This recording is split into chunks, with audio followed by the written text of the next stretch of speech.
Hello दोस्तों, फिर से आप लोगों का स्वागत है मेरे और आपके यूट्यूब चैनल घोस्ट स्कल पे। ये एना एक्लैंड स्टोरी का पार्ट 2 है। इसका पार्ट 1 पहले मैंने डाल के रखा है, जाइएगा सुनिएगा, आप लोगों को बहुत अच्छा लगेगा और बहुत मज़ा आएगा। और अगर आप चैनल पे नए हैं तो चैनल को सब्सक्राइब कर लीजिए, बेल आइकन को प्रेस करना ना भूलें ताकि आने वाले हमारी जितनी भी हॉरर वीडियोस हैं सबसे पहले आप तक पहुँचे। तो चलिए चलते हैं बिना देरी करते हुए आज की कहानी की ओर। जब भी एना से बात करी जाती वो दो ही लोगों का नाम लेती थी। वो दोनों का नाम 7 अलग अलग आवाज़ों में लेती। पहला नाम था जैकब जो कि उसके पिता थे, और दूसरा नाम था मीना जो कि उसकी आंटी थी। वो इन दोनों का नाम लेकर बहुत बड़बड़ाने लगती थी। वो ये दोनों को बार बार बोल रही थी कि तुम लोगों के लिए नर्क में जगह पक्की हो चुकी है। तुम दोनों ने मेरा ऐसा हाल किया है। तुम दोनों जब ऊपर जाओगे तो मैं ही तुम्हारा हिसाब करूँगा। वो करूँगा वर्ड का इस्तेमाल कर रही थी। ये करूँगा वर्ड उसके अंदर बैठा शैतान लूसीफर बोल रहा था। इसके बाद वो जो प्रीस्ट था थियोरीजाइनर, उसने ऐसा कुछ देखा कि उसने कभी इससे पहले अपने जीवन में इस तरह का घटना नहीं देखा था। लूसीफर सैटन के अलावा 6 और भी सैटन उस लड़की के अंदर थे। सोचने वाली बात थी। अब थियोरीजाइनर को ये समझ नहीं आ रहा था कि एना इतना उल्टी और बाथरूम कर कहाँ से रही है, क्योंकि एग्जोर्सिज्म के टाइम ना ही इसने कुछ खाया है और ना ही एक घूंट पानी का बूंद तक नहीं लिया है। जब इसका जवाब थियोरीजाइनर को मिला तो वो भी सुन के बहुत दहल गया।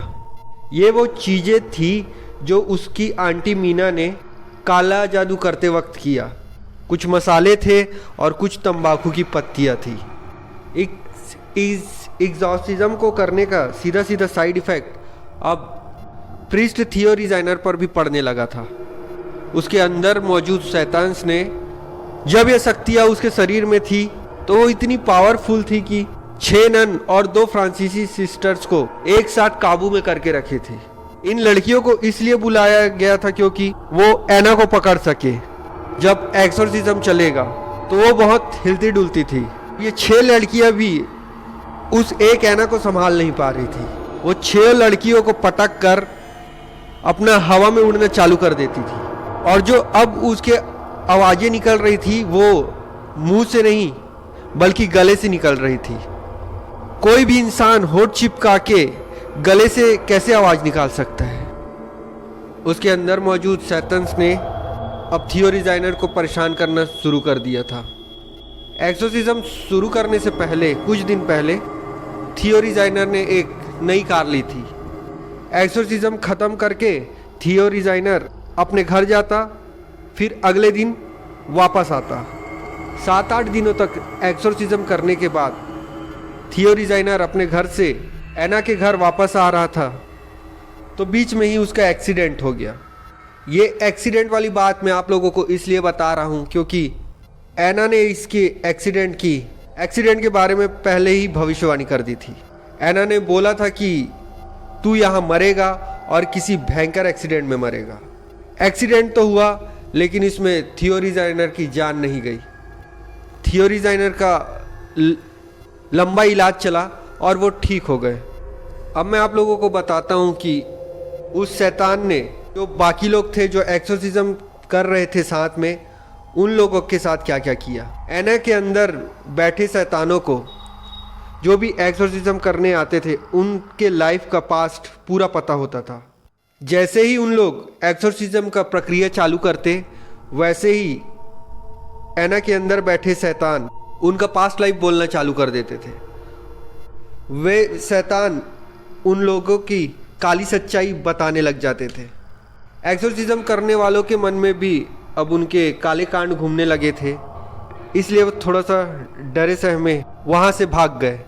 इन्हें अपने काले कांड छुपाने थे वो वहाँ से तुरंत भाग गए।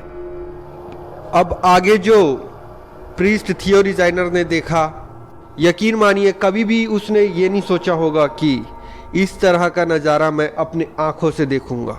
थियो रिजाइनर ने उस कमरे में देखा कि लूसीफर, जो सैटर्न का सरदार था, वो क्राउन पहने हुए एक कोने में खड़ा था और उसके साथ बाकी के 6 डेविल्स भी खड़े थे और थियो रिजाइनर के साइड देखे जा रहे थे।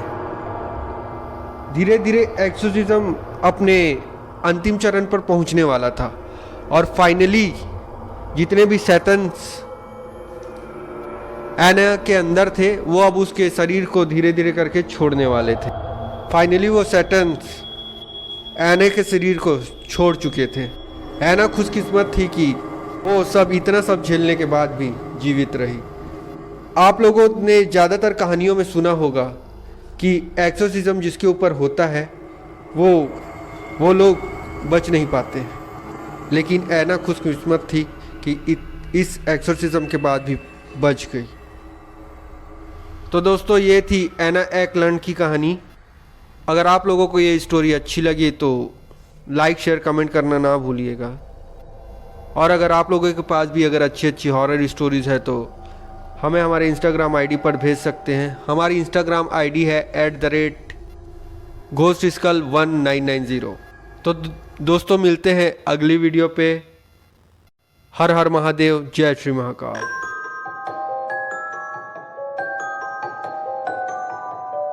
Preview.